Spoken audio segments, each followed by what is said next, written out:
Hello guys, welcome back to my channel creative story में आपका स्वागत है। गाइस, अगर आपको मेरी स्टोरी पसंद आती है तो प्लीज़ लाइक, शेयर और सब्सक्राइब ज़रूर करें। और हाँ, मुझे कमेंट करके भी ज़रूर बताइए कि आपको स्टोरी कैसे लग रही है। और हाँ गाइस, कल के पार्ट का लास्ट लाइन सुन के आपने अंदाज़ा लगा ही लिया होगा कि आज का पार्ट कैसा है। इसलिए गाइस, आप हेडफोन का इस्तेमाल करें, ओके, और मेरी स्टोरी को एंजॉय करें। Thank you. अब हम कहानी पर आगे बढ़ते हैं। तो अभी तक हमने देखा कि वांग जी विंग की मिल्की वाइट स्किन देखकर उसकी बॉडी पर उसे लिक सक बाइट करने लगा। वांग जी ने विंग की पूरी बॉडी पर हिकिस बना दिए थे। विंग ने अभी भी अपनी आंखें बंद कर रखी थी। अब आगे, क्योंकि वो वांग जी को पूरी तरह फील करना चाहता था और वांग जी के हर टच पर विंग एक स्वीट सी मौन कर रहा था। ये देखकर वांग जी को अंदर से जो खुशी मिल रही थी वो और ज़्यादा एक्साइट हो रहा था। अब वांग जी फिर से विंग के नेक एरिया पर लिक सक करने लगा और एक हाथ से विंग के एक निप्पल को स्क्वीज कर रहा था और दूसरी तरफ अपने माउथ से सक कर रहा था। इससे विंग की मॉर्निंग की और तेज़ आवाज़ आने लगी। अब वांग जी अपनी टंग से लिक करते करते विंग की नेवल पर आ गया और अब वांग जी अपनी टंग को विंग के नेवल के अराउंड फिराने लगा, जिसकी वजह से विंग और भी हैवी ब्रीथ लेने लगा। अब विंग की बॉडी भी शिवर करने लगी।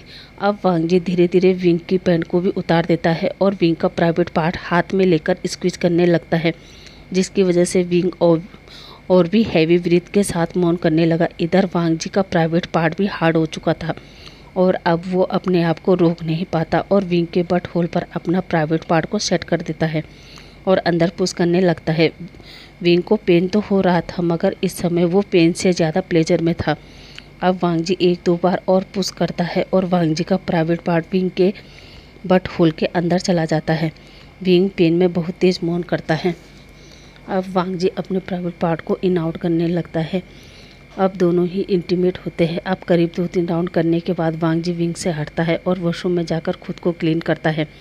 अब वांग जी विंग के लिए भी एक गीला टॉवल लेकर आता है और उसकी बॉडी को क्लीन करता है और उसे अच्छे से कपड़े पहनाकर उसे बेड पर ही लेटा देता है। अब वांग जी रूम से बाहर आता है और किचन से अपने और विंग के लिए डिनर ले जाता है और फिर वांग जी अपने हाथों से विंग को डिनर करवाता है और फिर उसे मेडिसिन खिलाकर खुद ही विंग को हक करके सो जाता है।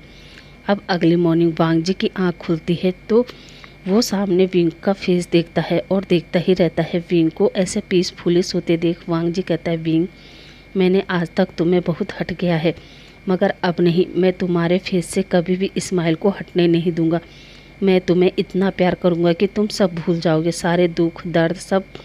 और फिर विंग के होठों पर किस करने बढ़ता है। जैसे ही विंग को अपने फेस पर वांग जी की गर्म सांसें महसूस होता है, वो अपनी आंखें खोल देता है, जो देखकर वांग जी घबरा जाता है और विंग से दूर हट जाता है। विंग वांग जी से कहता है, ये क्या हो रहा था। वांग जी घबराते हुए कहता है, विंग, तुम जाग गए। विंग कहता है, तुम्हें क्या लगता है वांग जी। वांग जी कहता है, हाँ, आपको आँख खुल गई है तो जगे गए होंगे। और वो उठने की कोशिश कर रहा था, तभी विंग वांग जी का हाथ पकड़ लेता है और वांग जी के फेस को अपने हाथों से पकड़कर उसके लिप्स पर किस करता है और गुड मॉर्निंग कहता है। ये देखकर तो वांग जी की आंखें बड़ी बड़ी हो जाती है, क्योंकि उसने उम्मीद नहीं की थी कि विंग खुद उसे किस करेगा। अब वांग जी हिम्मत करता है और विंग का फेस पकड़कर उसे एक हॉट और पैशनेट किस करता है और विंग को वेरी गुड मॉर्निंग कहता है और फिर सीधा वॉशरूम में चला जाता है। इधर विंग के फेस पर स्माइल आ जाती है और फिर सोचता है, शायद मेरा लंजा बदल रहा है और उसके इस बदलाव से मुझे प्यार हो गया है। अब उसकी ये सारी हरकत देखकर मुझे लग रहा है कि मेरा बचपन का लंजा है। और फिर उसके फेस पर एक बड़ी सी स्माइल आ जाती है। तभी अंदर से वांग जी फ्रेश होकर बाहर निकलता है। वो विंग से कहता है, विंग, जाओ फ्रेश हो जाओ और हाँ, अच्छे से रेडी हो जाना। विंग कहता है, रेडी, पर क्यों। वांग जी विंग के पास जाता है और उसके फेस को टच करते हुए आंखों में देखकर कहता है, भूल गए कल मैंने क्या कहा था। विंग कहता है, क्या। वांग जी कहता है, मैंने पूछा था ना कि तुम उड़ना चाहते हो। विंग कहता है, पर इसका क्या मतलब। वांग जी कहता है, जाओ पहले अच्छे से रेडी हो जाओ, मैं तुम्हें बताता हूँ। विंग हाँ में सिर हिलाकर वॉशरूम चला जाता है। अब कुछ देर बाद विंग अच्छे से रेडी होकर बाहर आता है तो वांग जी विंग को देखते ही रह गया, क्योंकि आज विंग बहुत ज़्यादा ही ब्यूटीफुल लग रहा था। वांग जी विंग के पास आता है और विंग को हग करता है और उसके कान के पास हंस की आवाज़ में कहता है, विंग तुम बहुत ब्यूटीफुल लग रहे हो। विंग वांग जी की बात सुनकर शाय फील करता है और अब दोनों बाहर आते हैं। सर्वेंट विंग और वांग जी को ब्रेकफास्ट सर्व करते हैं। तभी सिचेन भी अपने रूम से आता है। विंग और वांग जी सिचेन को ग्रेट करते हैं। सिचेन वांग जी से कहता है, वांग जी मुझे वापस अमेरिका जाना होगा। वांग जी कहता है, क्यों? सिचेन कहता है, वांग जी वहाँ कुछ अर्जेंट काम है इसलिए मुझे जाना होगा।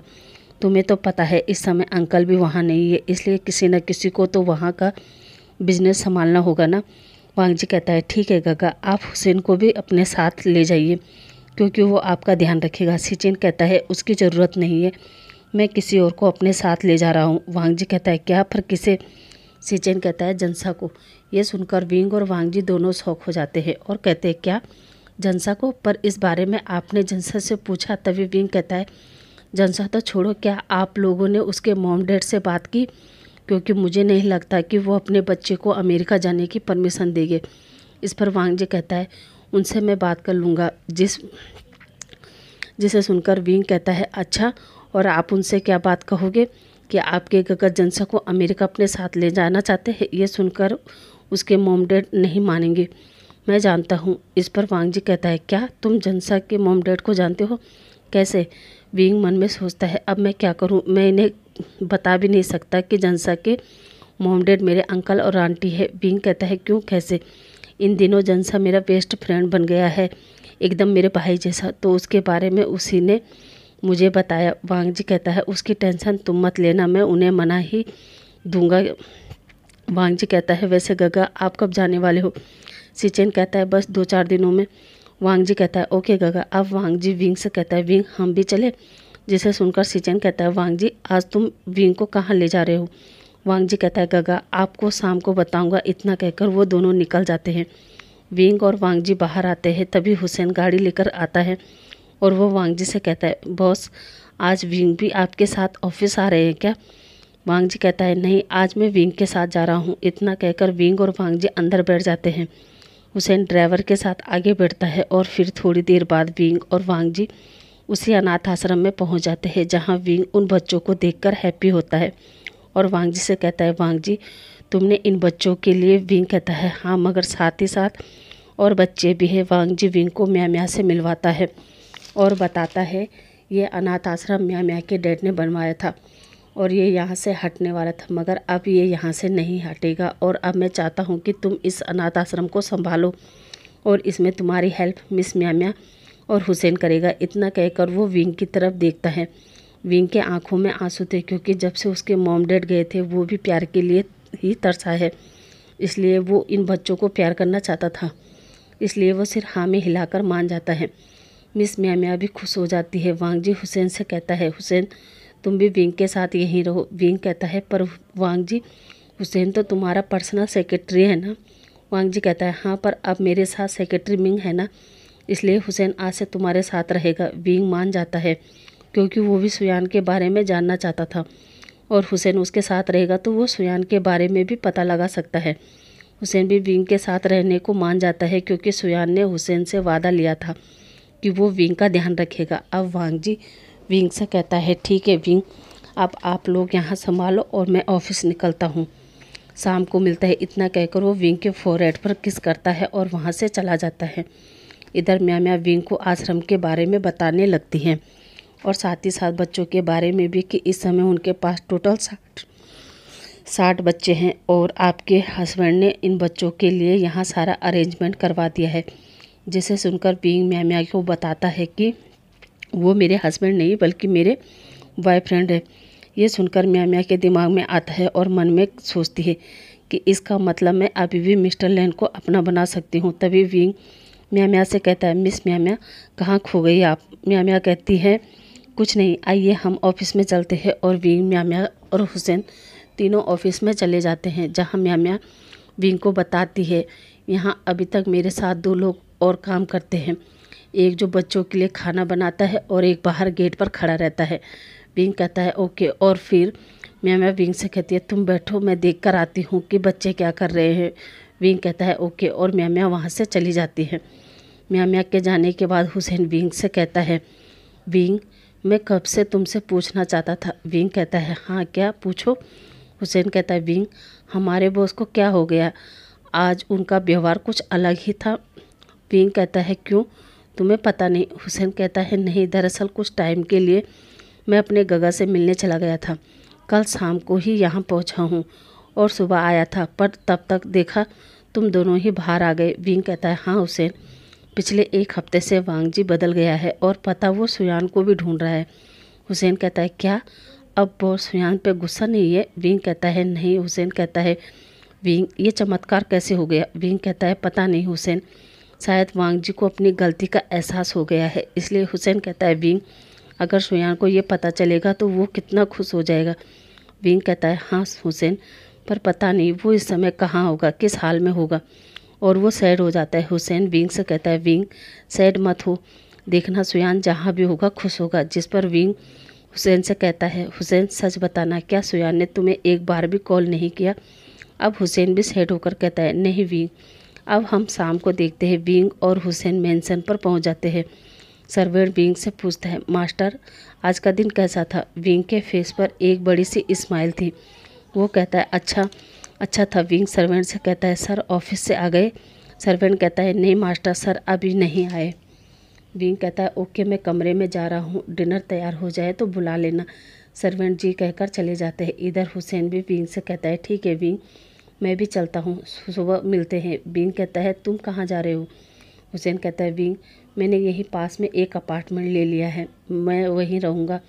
विंग कहता है क्यों, तुम यहाँ रहो हमारे साथ। हुसैन कहता है नहीं विंग, मैं इस घर में रहूँगा तो सुयान की याद आती रहेगी, इसलिए मैं दूसरे अपार्टमेंट में रहूँगा और तुम्हें जब भी मेरी ज़रूरत पड़े मुझे कॉल कर देना। विंग भी ओके कह देता है।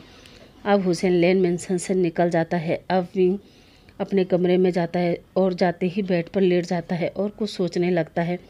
थोड़ी देर लौटने के बाद विंग उठता है और वॉशरूम चला जाता है और एक हॉट शावर लेता है और अपनी वेस्ट पर टॉवल लपेटकर बाहर आ जाता है और मिरर के आगे अपने बालों को ड्रायर से सुखाने लगता है। तभी अचानक विंग को एहसास होता है कि किसी ने उसे मजबूती से ग्रैब कर लिया है।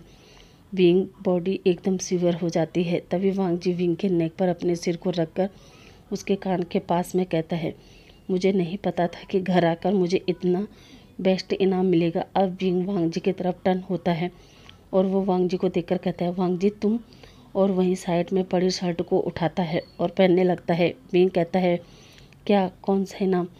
वांग जी कहता है तुम मुझे सेड्यूस कर रहे हो, यही तो मेरा इनाम है। विंग कहता है ऐसी कोई बात नहीं, वो तो मैं अभी अभी फ्रेश होकर आया था और मैं अपने कपड़े बाहर भूल गया था इसलिए। वांग जी कहता है मैं तो ये बात समझ सकता हूँ कि तुम मुझे सेड्यूस नहीं कर रहे थे, पर अब मैं ये बात अपने लिटिल लैन को कैसे समझाऊँ। और वो दोबारा विंग को अपनी बाहों में भर लेता है। विंग कहता है लिटिल लैन मतलब, और वांग जी विंग का हाथ पकड़कर अपने प्राइवेट पार्ट पर रखता है और कहता है इसे।